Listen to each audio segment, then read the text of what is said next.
तो मित्रों, आज के इस वीडियो में हम रिमोट वैलिडेशन लगाना सीखेंगे। तो सबसे पहले हमें पता होना चाहिए कि रिमोट वैलिडेशन हम लगाते क्यों हैं। तो कई बार हमें तुरंत चेक करने की आवश्यकता होती है कि डेटाबेस में कोई रिकॉर्ड पहले से मौजूद तो नहीं है। यदि हम यूजर नेम इंटर करते हैं और वो यूजर नेम पहले से डेटाबेस में अवेलेबल है, तो हमें ये चेक कराना पड़ता है कि क्या हमारा जो यूजर नेम है वो पहले से रजिस्टर्ड तो नहीं है। तो उसके लिए हम रिमोट वैलिडेशन लगाते हैं। तो हम रिमोट वैलिडेशन को अपने यूजर रजिस्ट्रेशन फॉर्म पे लगाएंगे। तो यूजर रजिस्ट्रेशन फॉर्म हमारा अकाउंट कंट्रोलर के साइन अप एक्शन पे है।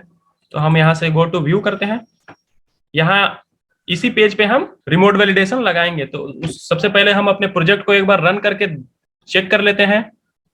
हम अपने प्रोजेक्ट के यूजर रजिस्ट्रेशन फॉर्म पे रिमोट वैलिडेशन लगाएंगे यूजर नेम फील्ड पे।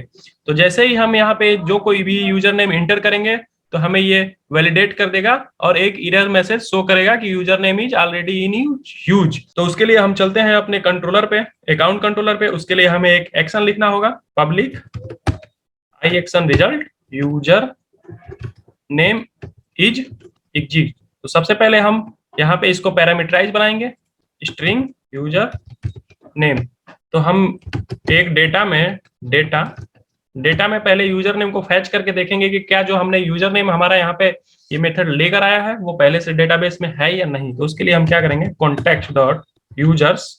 हम ये किस टेबल में जाएगा, कॉन्टेक्स्ट में जाएगा, मतलब डेटाबेस में जाएगा। उसके बाद यूजर टेबल को खोजेगा और वहां पे हम क्या करेंगे, डॉट वेयर लैम्डा एक्सप्रेशन लगाएंगे, E dot user name equals user name, और यहाँ पे हम लगाएंगे डॉट सिंगल और डिफॉल्ट। उसके बाद यदि हमारा डेटा में रिकॉर्ड आ जाएगा फैच होके, तो हम क्या करेंगे, चेक करेंगे if data not equal to नल।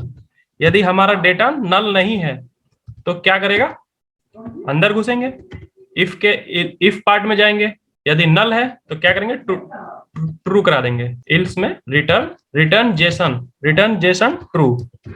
अब चूंकि हम जेसन यहाँ पे क्यों यूज कर रहे हैं, तो हमें ASP.NET MVC यूज करता है jQuery वैलिडेट मेथड को। अब चूंकि jQuery वैलिडेट मेथड को एक्सेप्ट करता है तो जेसन रिस्पॉन्स इस मेथड के लिए रिटर्न टाइप जेसन होगा। अब यहाँ पे हम क्या करेंगे, यदि हमारा डेटा नल नहीं मिलता है तो हम क्या करेंगे, स्ट्रिंग मैनिपुलेट करेंगे। तो उसके लिए return Jason dollar user name, जो हमने यूजर नेम दिया है वो आएगा यहाँ पे, user name already in use. User को ये मैसेज डिस्प्ले करा देंगे। अब चूंकि ये जो मेथड है हमारा ये पोस्ट भी करेगा और गेट भी करेगा, तो उसके लिए हम एक एट्रीब्यूट लगाएंगे एक्सेप्ट वर्ब करके, एक्सेप्ट वर्ब्स। अब इसके अंदर हम दे देंगे पोस्ट और गेट, पोस्ट मेथड कॉमा लगा के दे देंगे हम गेट मेथड। चूंकि जब हम यूजर नेम इंटर करेंगे तो ये पहले जाएगा पोस्ट मेथड के थ्रू डेटाबेस में हमारे डेटा को चेक करेगा, यानी यूजर नेम को चेक करेगा।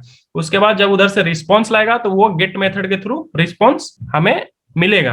तो ये हमने कंट्रोलर पे हमने एक मेथड लिख लिया। उसके बाद हम चलते हैं, जो हम यूजर को रजिस्ट्रेशन कराते समय जो हम व्यू मॉडल का यूज करेंगे या फिर जो भी मॉडल का यूज करेंगे वहां पे F12 करेंगे। अब चूंकि हम इस मॉडल को यूज कर रहे हैं तो हमने जहां पे यूजर नेम के लिए वैलिडेशन लगा रखा है वहीं पे हम एक एट्रीब्यूट लगाएंगे रिमोट। इसके नेम स्पेस को हम इंपोर्ट करते हैं। अब चूंकि इसमें हमें एक्शन और कंट्रोलर का नाम डिफाइन करना होगा। एक्शन डबल कोट में, एक्शन का नाम क्या है हम चल के अपने कंट्रोलर से कॉपी कर लेते हैं। एक्शन का नाम हमारा है user name is exist, control C, और हम चलते हैं अपने मॉडल पे और यहाँ पे हम करते हैं पेस्ट। उसके बाद फिर कॉमा लगा के कंट्रोलर का नाम देंगे। कंट्रोलर का नाम है हमारे अकाउंट, कंट्रोल S करते हैं। अब हमने दो काम कर लिया, कंट्रोलर पे हमने एक्शन डिफाइन कर दिया, उसके बाद मॉडल पे हमने एट्रीब्यूट लगा दिया रिमोट, और यहाँ पे हमने एक्शन और कंट्रोलर का नाम दे दिया। अब चूंकि HTML पेज पे हमें लाइब्रेरी को लिंक करानी पड़ेगी। ये लाइब्रेरी ये मिलेगी कहाँ, www रूट के कंटेंट फोल्डर के अंदर लाइब्रेरी में jQuery के डिस्ट फोल्डर में जाएंगे, यहाँ से jQuery.js और jQuery min.js। उसके बाद jQuery वैलिडेशन में से हम यहाँ से निकालेंगे jQuery validate min.js को लिंक कराएंगे, ड्रैग एंड ड्रॉप करके लिंक करा देंगे। उसके बाद jQuery validate, इसमें से हम इस वाली फाइल को लिंक करा देंगे।